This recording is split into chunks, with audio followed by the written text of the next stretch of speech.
How's it going, Internet? It's your old mate, Strontium Dingo, with the first video of the month, because that's what pinch and a punch means now. And my word, am I cutting it close, posting on the last day in February. Normally, I like to keep these videos pretty lighthearted, but not this time. So if you don't want to watch this, that's fine. In fact, I'll even provide an alternate link to something you can watch in the description. Not even from my channel, because I love you. Anyway, in this video, I wanted to talk about my experience as a WandaVision watcher and writer about her. My God, I'm supposed to be a writer. And what happened to my mind when I went too deep down the rabbit hole. Now, I'm pretty sure WandaVision is finished or will almost be finished by the time that you are watching this video. But still, please don't watch this video if you're not all caught up on WandaVision. Also, trigger warning for multiple types of sexual abuse. Just a quick word before we start. It'll take 2 minutes tops. I cannot stress this enough. This is purely the story of how WandaVision broke my mind. And not in a, wow, that's really meta kind of way. It's more of a, wait, that's disgusting and now I have to rethink my life thing. I'm not here to say that the show needs to be cancelled or changed or anything like that. I'm just talking about stuff that I personally found creepy as an individual with the ability to make dopey little YouTube videos, and that's all. That's the context for this video. I'm not railing against anything. I'm just yelling into the wind, or at clouds in the sky, if you prefer. And for those of you who've alt-tabbed out, yes, I used the Simpsons picture just then. This isn't a well-put-together documentary. It's a fairly loose soapbox rant. So as a result, it's probably going to be a fairly low-effort video, so feel free to alt-tab out. I put the Simpsons joke in the wrong place. I don't think I'm even going to animate this one. Alrighty, so we cool? One last time, there will definitely be spoilers. Alrighty, let's go. As well as making the occasional video, I also write pop culture articles for a site called GIQUE, link in the description to my authors page for those interested. When WandaVision was released, I watched an episode with my wife and I loved it. So my editor and I decided I should do weekly reviews and synopses of WandaVision. If you haven't seen the show, it's about two of the less popular Avengers named Wanda, Scarlet Witch, and Vision. I didn't need to read that out, did I? In the show, to cut a long story very short, the married couple are trying to fit into various decades of TV land, the reason for which is a mystery.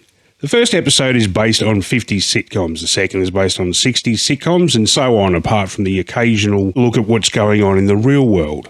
So it's a sitcom, but it's also a mystery show as well. Why is all of this happening? Is Wanda doing it on purpose, or is she a victim?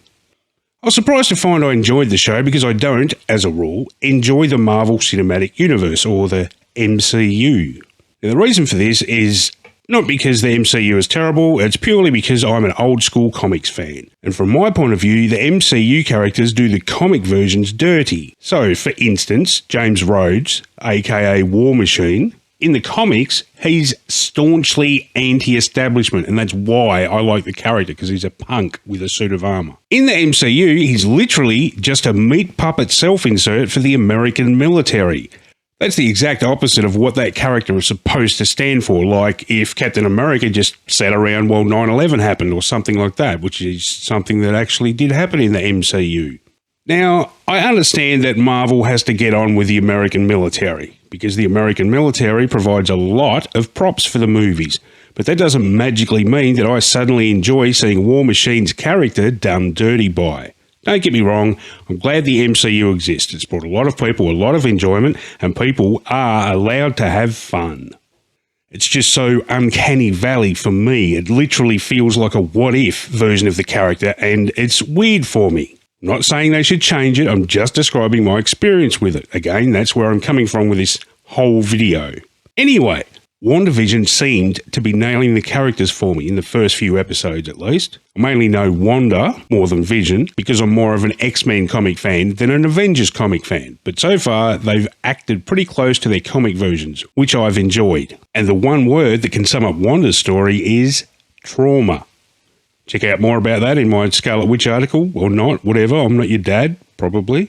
So the fact that WandaVision can be very dark is pretty on brand for her character. But the show raised a few interesting questions for me. So, as I said before, I was writing two different types of WandaVision articles, synopses and theories, fun facts and questions.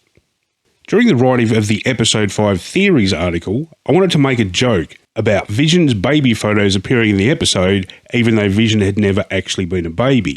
In order to make the joke, I'd have to know how old Vision was. According to the MCU Fandom Wiki entry for Vision, 6 years, but he's been dead for a year and a bit, let's just say 5. And also, he doesn't count time as Jarvis, spent as time as Vision. Upon his birth, Vision declared he was neither Ultron nor Jarvis, but one that would fight with them, presumably the Avengers, to protect humanity.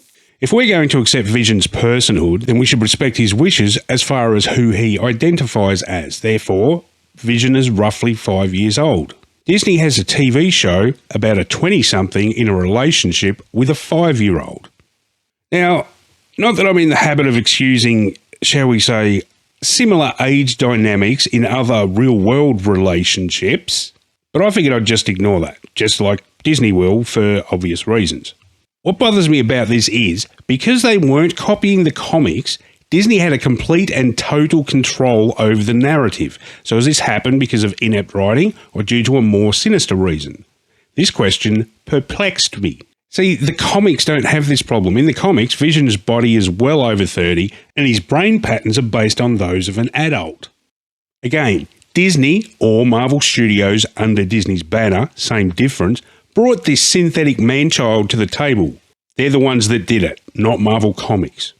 Now, I could go on about this for quite a while longer, but ultimately we can lazily hand-wave all of this away by saying, Vision is a fictional robot with an advanced AI, therefore it's possible that his 5 years are closer to 25 years of human life, as long as we ignore the icky feeling of only vaguely sidestepping the normalisation of something that we don't actually want normalised. And that was where I first stalled. How do I write all of that in a light-hearted way in 50 words or less so it will fit into the rest of the article? Should I write all of that in a light-hearted way in 50 words or less? Now that I've thought of it, if I don't write about it, well, what are the ethics there? I decided to give it a few days and let the idea work itself out subconsciously while I worked on some other stuff instead. Except I couldn't because I had an advanced form of writer's block that we in the trade call... The only cure to writer's block is to force yourself to write, but also everything you write is now a trash fire made from old socks and ashtrays, so you delete it and start again, because the only cure to writer's block is to force yourself to write, but also everything you write is now a trash fire made from old socks and ashtrays, so you delete it and start again, because the only cure to writer's block is to force yourself... You get the idea. After a few days of this pointless activity, I decided to attack the topic again. And I wish I hadn't, because at least I could ignore the age gap between Wanda and her robotic husband because of science fiction magic, but this... well, what can I say? Insert BuzzFeed clickbait title here. So I could complete the article. I figured I'd just ignore the whole Vision's age thing and then just circle back around to it. While I was trying to figure out how to explain where Wanda's children came from, I had to explain that Wanda and Vision had, lain with each other, if you know what I'm saying. Which is fine and dandy, but then in the next sentence, I had to explain that Vision was actually dead. Or that the audience was at least supposed to think he was, or whatever. Or, in other words, to avoid thinking about how Wanda's husband is literally a robotic child like Astro Boy, but with a man's body, I had ended up in a situation where I was writing about how Wanda had lain with her dead husband, who was only 5 years old, but remember, we're ignoring that. Even worse than that, the next sentence had me pointing out that Wanda had taken Vision's body after his will expressly forbade anyone from using his body for anything after his death. Wanda had used her husband's body against his will while he was in a state where he was literally physically unable to give his consent. Now, correct me if I'm wrong, but isn't there a word for that? I mean, I don't want to use that word here, but I think it's safe to say that we all know what the word is. Some of you may be thinking, you're overthinking it, dingo. And that's why I told this story the way I did, so that you can see how I got here. And besides, isn't that one of the functions of pop culture? To give us something to think about in a manner that we deem fit? And what impacts more people in general, overthinking or underthinking? I'm fine with being an overthinker. And even if I am overthinking it, Is it really beyond reasonable of us, as a collective bunch of consumers, to expect Disney to release family-friendly content that doesn't accidentally normalise all that stuff that I just discussed? It's not like I'm making this stuff up or saying things that aren't there. It's literally all right there in the narrative of the text. Perhaps you don't think this is supposed to be family-friendly. One of the stars of the show, Elizabeth Olsen, is under the impression that it is, describing the show at the WandaVision press conference as a family sitcom of two people trying to fit in and not be discovered for being different. Or perhaps you think that the term family sitcom means a sitcom about a family and not family-friendly. If so, consider this. WandaVision has a rating of TV PG, which is below PG-13. That means that they're clearly angling for the family-friendly experience. Even if, and I hate this sentence and I hope you do too, even if we give them a free pass for the underage stuff, even if we let that slide because of robot magic, then there's still the non-consensual necro lovemaking. And it's not like Marvel have the chops to pull it together in a satisfying conclusion. And I hope that I'm proven wrong. But I'm really worried that I won't be. It'll be something lame like the end of Phase 3, which was just one giant Doctor Who episode without the Doctor, so what was the point? Or Captain America's, I'll just ignore important events like 9/11 or Black Lives Matter. It's in an alternate universe, I don't need to get involved. Or did he? And they didn't bother telling that story. Focus. I'm currently at episode 6 of WandaVision because of car crash logic. And I don't know if it's just me, but it seems the quality of the writing has already gone downhill. Monica Rambeau, who's supposed to be the sensible one, just acts like a fool in this episode. I've got this entire environmental safety suit because my body is unstable at a molecular level due to having been in the Westview anomaly. So why don't I just enter this huge electromagnetic field without the freaking helmet on? Then there's the ever-lovable Jimmy Woo, who is woefully underused in this show. The dude, when he first appears, is a wholesome goofball, but he was just an idiot in episode 6, much like Monica. In one scene, there's a huge vehicle launched at a group of people. All of the people are, unsurprisingly, looking at the vehicle that's just been launched at them and are scrambling out of the way. So what does Jimmy Woo do? He yells, "Look out!" Truly sage advice that nobody would ever have thought of and wasn't already putting into effect. Well done. Seriously, the writing in WandaVision has gone from Shutter Island to Neighbours in the space of an hour. Some characters literally just say what they're feeling now, which is supposed to be the most basic of screenwriting no-nos. It's not all bad. At least we have Agnes, I guess. I mean, that doesn't really make up for the other stuff, but I want to end on a positive note, sort of. As I said, I've seen up to episode 6, which contains the big reveal that Agnes, Wanda's only friend, was apparently behind everything. She just says, "I'm Agatha Harkness and I was behind everything." That's it. No big cinematic moment. Just someone saying, "You thought I was this person, but I'm this person and also I'm behind everything." Which I feel like that's even worse than just having characters say how they feel. But whatever, at least it's not inherently problematic. Apart from the fact that that means that Agatha's plans involved making Wanda do all that stuff. How is that better? Like I said before, I hope I'm wrong and all of this does get addressed, but I don't think it will be. Because we're just supposed to ignore anything we don't want to admit exists, like we're some kind of, I don't know, alternate reality Captain America. So I still haven't done the remaining WandaVision articles, and I don't think I ever will. In fact, I'm not even sure I want to write anymore. I mean, I probably will. I just need a huge break. And I don't know if you guys know this, but when you have a big break, you normally don't get paid. And that's why I don't think that I'm overthinking it, because I'm not here like, this is all Disney's fault that I have to take time off because I'm in a weird headspace about pop culture and all the different messages that it sends to different people and all of that stuff. That's on me. I dug too deep. I mean, sure, I was put in that position because I was working, but, you're not supposed to blame that. I know that. See, that's the type of stuff that I'm happy to ignore.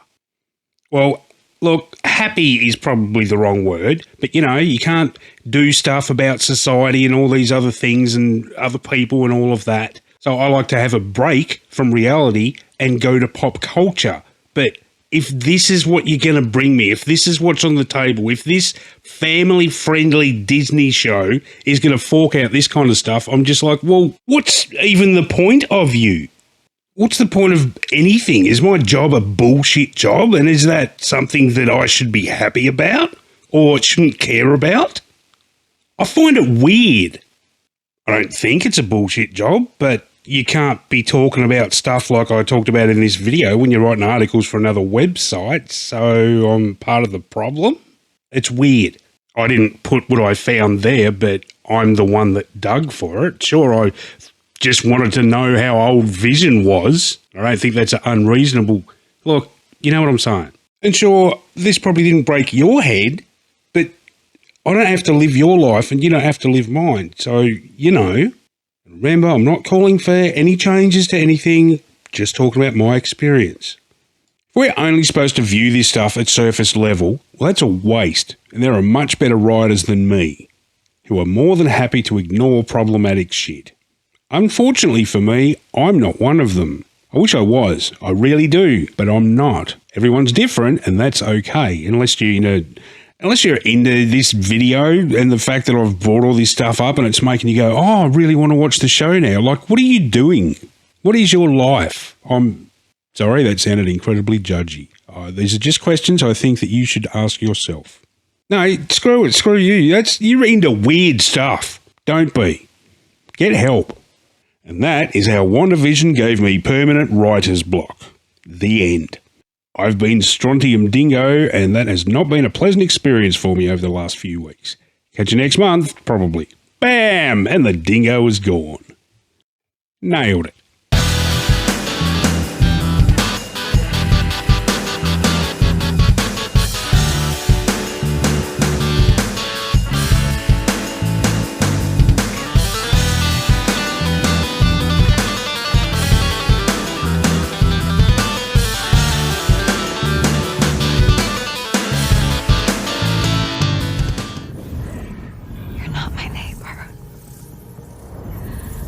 Definitely not my friend.